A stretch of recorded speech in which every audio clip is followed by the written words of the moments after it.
Today, we're going to delve into the complex world of critical minerals, national security, and foreign policy in African nations.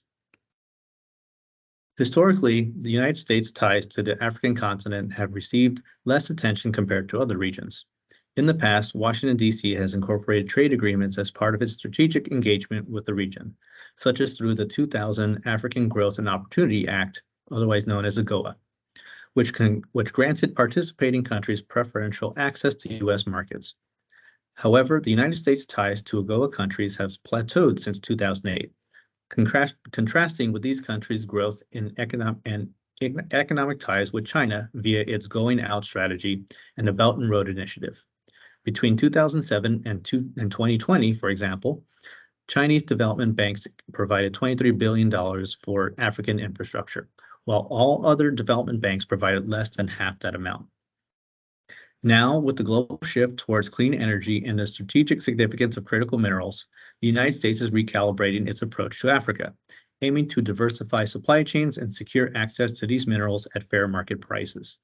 Towards these ends, infrastructure projects like the Lobito Atlantic Railway project aim to increase the logistical capacity of mineral-rich countries in the region. Let's explore the implications of the U.S. strategy in developing infrastructure projects, potential gaps and opportunities in its strategic approach. The Lobito Atlantic Railway, or the Lobito Corridor as it is called, is set to span across Angola, the Democratic Republic of Congo, and Zambia.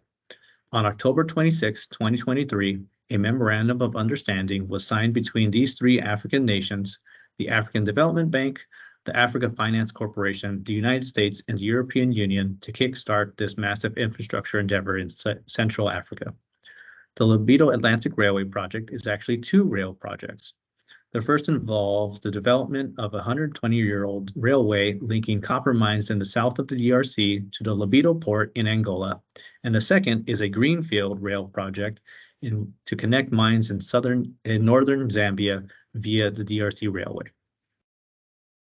However, China's ownership and stake in African copperbelt mining production poses challenges to U.S. efforts to secure access to these minerals. The Lobito Atlantic Railway project, while holding promise, may not significantly alter the dominance of Chinese companies in mineral extraction and processing. Chinese entities' extensive control over copper and cobalt mines along the railway route raises questions about the project's impact on mineral access for the United States and its allies. The intricate web of ownership and production in the DRC and Zambia underscores the complexities of the critical minerals landscape, as seen in this figure. The imports of minerals is another area where China dominates. As seen in this figure, the majority of cobalt and over a third of the copper produced in the DRC and Zambia is exported to China. In cases where the copper belt production is controlled by a non-Chinese company, those minerals are likely to end up in China for further processing.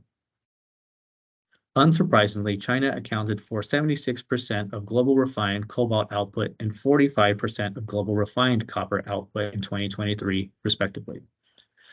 Chinese manufacturers also dominate the market for components and end products for refined and processed copper and cobalt products are material inputs. For example, electric vehicle batteries, solar panels, and electric motors.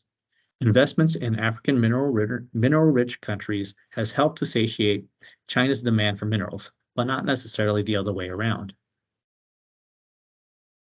The dominance of Chinese companies in processing critical minerals presents a fundamental challenge for the U.S. While infrastructure projects like the Lobito Corridor aim to enhance access to raw minerals, the U.S.'s limited processing capacity hampers its competitive edge. The U.S. mining and processing sector's decline since the 1970s, coupled with China's expertise in processing, underscores the uphill battle in diversifying critical mineral supply chains. Addressing these bottlenecks requires a holistic approach, including promoting local value addition and strategic partnerships. Developing countries like the DRC and Zambia seeking to expand their mining sectors and move further up the value chain will increasingly have a larger pool of possible partners. Countries like the U.S. looking to secure the minerals underlying their economies and their militaries. The U.S. government and American companies emphasize that what they offer relative to their competitors is more transparency and a greater respect for the environment and for communities. But here, the evidence is mostly anecdotal and inconclusive, with more recent reporting suggesting that Chinese enterprises have started to pay closer attention to international expectations. As the U.S. navigates China's influence in Africa, a pragmatic approach is essential.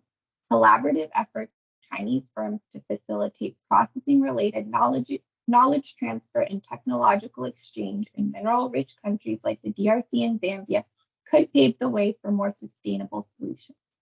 So too can prioritizing the interests of developing nations and ensuring that U.S.-backed projects like the Lobito corridor meet the highest standards when it comes to mitigating environmental risks and engaging local stakeholders. In conclusion, the landscape of critical minerals and national security is evolving, shaped by intricate geopolitical and economic dynamics. By understanding the challenges and opportunities presented by China's influence in Central Africa and elsewhere, the U.S. can chart a strategic course towards resilient and diversified critical mineral supply chains. Thank you for joining us on this exploration of the geopolitics of critical minerals and the global resource landscape.